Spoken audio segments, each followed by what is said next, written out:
Hi guys, welcome back to my channel, and today I'm going to be talking about should you use Vray for Revit or Sketchup. So I got some notes in here again, so I'm going to explain how Revit and Sketchup works for Vray.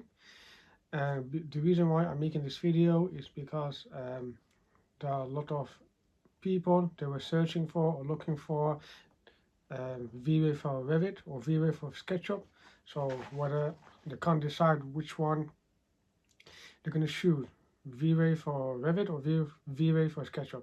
So today I'm going to be clarifying this today, and please take your time to listen, watch this video, and please note down, and please take this seriously, because it is better to learn something from someone who has tried it than just wasting your time asking and searching for which one is the best. So today I'm going to be clarifying, and I've got some notes in here ready for you. Now obviously let's talk about Revit first. So I'm going to talk about each of these strengths and weaknesses of each of them. So let's talk about Revit now. So Vray for Revit, it is useful for BIM integration. So BIM stands for building information modeling, for those of you who doesn't know what BIM means. So basically is a professional modeling software used in construction, like civil engineering, architecture, all that stuff. So BIM. Revit is a BIM software. So it has BIM integration, so Vray can render directly from Revit models without remodeling. So let's say you made a 3D model in Revit and you want to turn it into Vray in Revit. Turn it Revit into Vray. It automatically changes, or it automatically give you the exact model, but in the rendering software. Just to render exact same position, exact same views. So just the obviously just the image, the realistic make it different obviously, but the exact position of the model stays the same. The second thing about the strength of using Revit in Vray is it has parametric workflow. So it updates rendering automatically when the Revit model changes. Even if you just make a slight changes, maybe just a millimeter of whatever object you do in Revit, Vray automatically changes. So this is very useful for productivity. The third thing is it's very good for documentation and construction and coordination. Obviously, it is better for large-scale project requiring BIM accuracy. So obviously, if you're doing any documentation or coordination in Revit, maybe in Revit sheet or something, and you need some, let's say, some rendering just to show some concept, or to show some like maybe final submitting document, maybe planning application, etc. Vray is the best software to render instead of Revit inbuilt. So I think if you double press the R command in Revit, or maybe you got some like render command in Revit, Revit do have an inbuilt render, but it's not that great. So I've explained in my previous videos as well. You can look at that. But having Vray in addition on top of Revit makes a good quality render. And obviously you can sync lightings and materials from Revit to Vray, and it maintains the lighting and materials exactly the same in the exact same setup, so you don't have to mess around. With the lighting software, whatever. Now let's talk about the weakness of using Revit for Vray. It is steeper learning curve.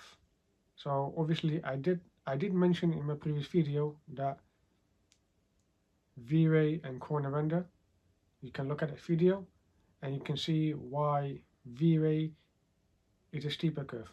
Now on top of that, in this video, on top of that, not only is Vray a steeper learning curve. You have Revit, that steeper learning curve, that makes it even more harder to model and render efficiently.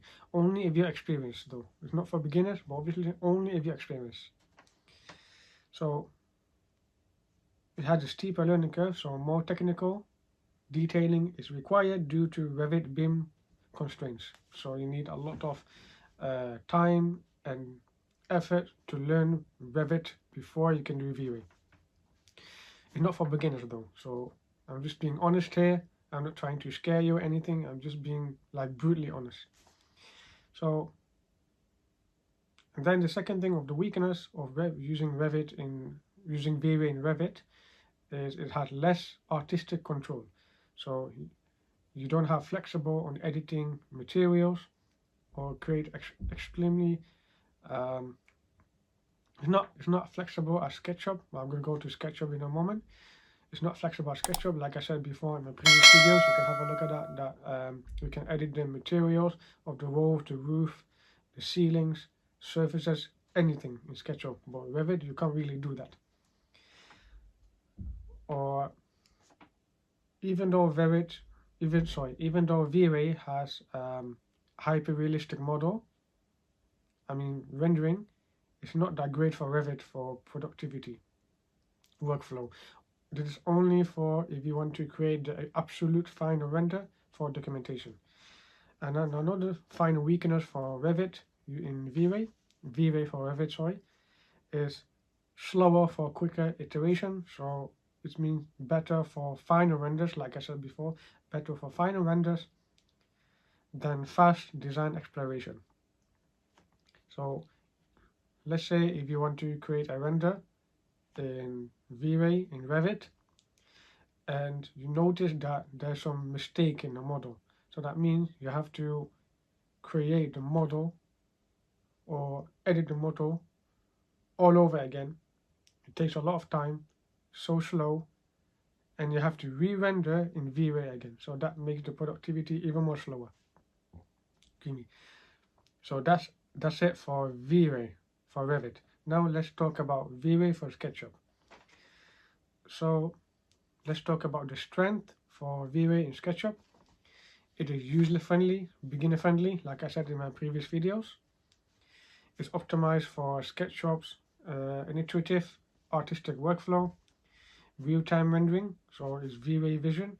It's great for quick previews and design iteration. Materials and lighting control.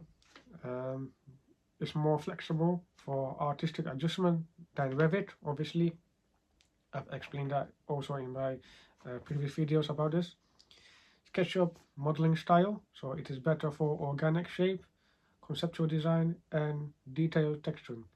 Yes, Revit can do parametric design, organic shape, that is true, but Revit, you can't really edit the materials, and you can't really edit the materials in Vray, so you have to kind of like do it all over again. And that's also why I'm going to explain about my hybrid system on how it works. Anyway, so the fifth thing of good thing, the strength of using Vray for SketchUp is it has a plugin ecosystem. So it works well with other SketchUp extensions like Lumion, Enscape. Obviously, if you want to use Lumion or Enscape, then that's up to you, but I'm just giving you my opinion about Vray. Obviously, if you want me to make another video on how Enscape works or comparing software Enscape, what I've learned, then you can let me know down in the comment. Now, the weakness of using SketchUp using Vray in SketchUp is it's not ideal for BIM or construction documentation, and it is less optimized for large-scale architectural projects with complex data. Now you've understand why it's better to use Vray in SketchUp than Vray in Revit. Obviously, let's say you're a construction engineer or you are a civil engineer or something. If